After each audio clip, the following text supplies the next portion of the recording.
নমস্কাৰ, মই আল্পনা বৰুৱা। স্বাগতম সকলোলৈ। মই ডায়েবেটিক ৰিভাৰ্ছ কৰিছোঁ। কোনো ঔষধ সেৱন নকৰাকৈ এবছৰ মোৰ ব্লাড চুগাৰ খুব সুন্দৰকৈ নিয়ন্ত্ৰণত আছে। লগতে হাই ব্লাড প্ৰেছাৰো মোৰ আছিল।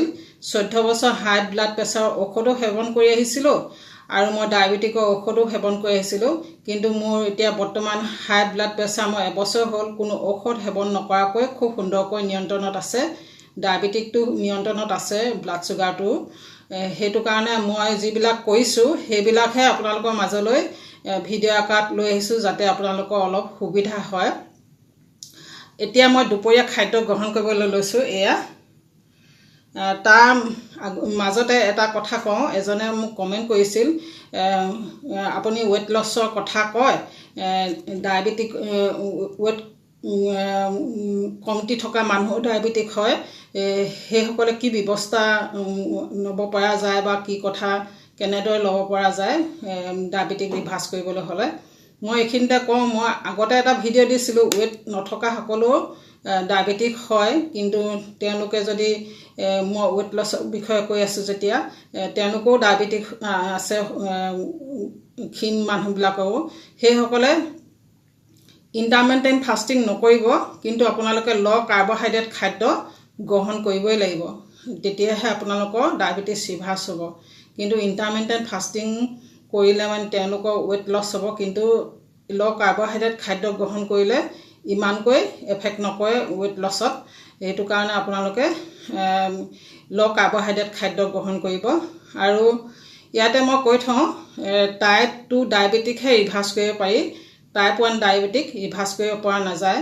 তেওঁলোকে এই ল' কাৰ্বহাইড্ৰেট খাদ্য গ্ৰহণ কৰিলে তেওঁলোকৰ ইনচুলিনৰ মাত্ৰা নিশ্চয় কমিব, কাৰণ তেওঁলোকৰ বডিত ইনচুলিন প্ৰডাক্ট নহয়, সেইটো কাৰণে তেওঁলোকৰ ৰিভাৰ্ছ নহয়। আৰু ডায়েবেটিক ৰিভাৰ্ছ কৰা বেমাৰহে, ই কিয় নহয়, আমি লাইফষ্টাইল এইটো গোটেই লাইফ টাইম এইটো ডায়েটে ফ'ল' কৰিব লাগিব। আপোনালোকে মনটো ডাঠ কৰি ল'ব, মই এইটো ডায়েট ফ'ল' কৰিম আৰু এইটো ডায়েটে মই লাইফ টাইম খাম বা থাকিম, লাইফষ্টাইলটো এনেদৰে পাৰ কৰিম, এনেদৰে আপোনালোকে ভাবি ল'ব। বহুত কিবা এটা যে কৰি ৰিভাৰ্ছ কৰাৰ পিছত বহুত কিবা এটা কৰিম, যি টি খাই দিম, তেনেকুৱাও নহয়। মই এতিয়ালৈকে মই যিটো প্ৰথমতে ডায়েট লৈছিলোঁ সেই ডায়েটটোৱে মই লৈ আছোঁ, আৰু মই এক্সাৰচাইজ নিয়মীয়াকৈ এক্সাৰচাইজ কৰি আছোঁ। আৰু লগতে মই ইণ্টাৰমিটেণ্ট ফাষ্টিং নকৰিলেও সপ্তাহৰ অন্ততঃ মই 2 এদিন ফাষ্টিং কৰিবলৈ চেষ্টা কৰোঁ। ইয়াকে ক'লোঁ আপোনালোকক। এতিয়া মই দুপৰীয়া খাদ্য তালিকা দেখাইছোঁ আপোনালোকক। আজি চব্জি চাওক কিমান লৈছোঁ মই, কিন্তু মই চালাডো খালোঁ, চালাডো যথেষ্ট খালোঁ, কিন্তু চব্জি যথেষ্ট পৰিমাণে লৈছোঁ। কাৰণ আমি চব্জি খাই আৰু চালাড খাই থাকিব পাৰিলেতো আৰু ভাল, কাৰণ চালাড আৰু চব্জিত কাৰ্বহাইড্ৰেটৰ মাত্ৰা যথেষ্ট কম হয়। সেইটো কাৰণে মই ৰুটি এখন লৈছোঁ। এয়া ৰুটি এখন লৈছোঁ। এয়া মই কলডিলৰ ভাজি বনাইছোঁ, ডায়েবেটিকসকলৰ কাৰণে খুবেই ভাল, কিয়নো ইয়াত ফাইবাৰ মাত্ৰা যথেষ্ট আছে। ফাইবাৰযুক্ত খাদ্যই আমি খাব লাগে। সেইটো কাৰণে মই আজি কলডিল লৈছোঁ। আপোনালোকে কলডিল খাব পাৰে খুব সুন্দৰকৈ, পেট ভৰাই খাওক, একো আপত্তি নাই তেনেধৰণে।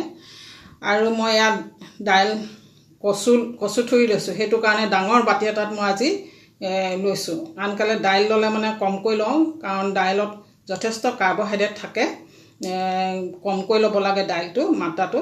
আৰু এয়া মই প্ৰ'টিন হিচাপে মাংস লৈছোঁ। আমাৰ যিসকলে ৱেইট লছ কৰিব বিচাৰিছে বা ডায়েবেটিক ৰিভাৰ্ছ কৰিব বিচাৰিছে সেইসকলে খাদ্য তালিকাত প্ৰ'টিন ল'বই লাগিব। মাছ মাংস কণী আদি আপোনালোকে যিসকলে আমিষ হয় সেইসকলে খাব পাৰে, আৰু যিসকল নিৰামিষ সেইসকলে পনীৰ চয়াবিন খাব পাৰে।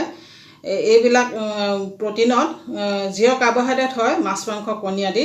এইবিলাকে আমাৰ ৱেইট গেইন নকৰে, ডায়েবেটিছ ৰিভাৰ্ছ কৰাত সহায়হে কৰে, আমাৰ ব্লাড চুগাৰ নবঢ়ায়। আৰু মই ৰুটি এখন লৈছোঁ, এয়া ল' কাৰ্বহাইড্ৰেট আটাৰ ৰুটি। মই ইয়াত চয়াবিন আটা মিলাই দিছোঁ 50-50%।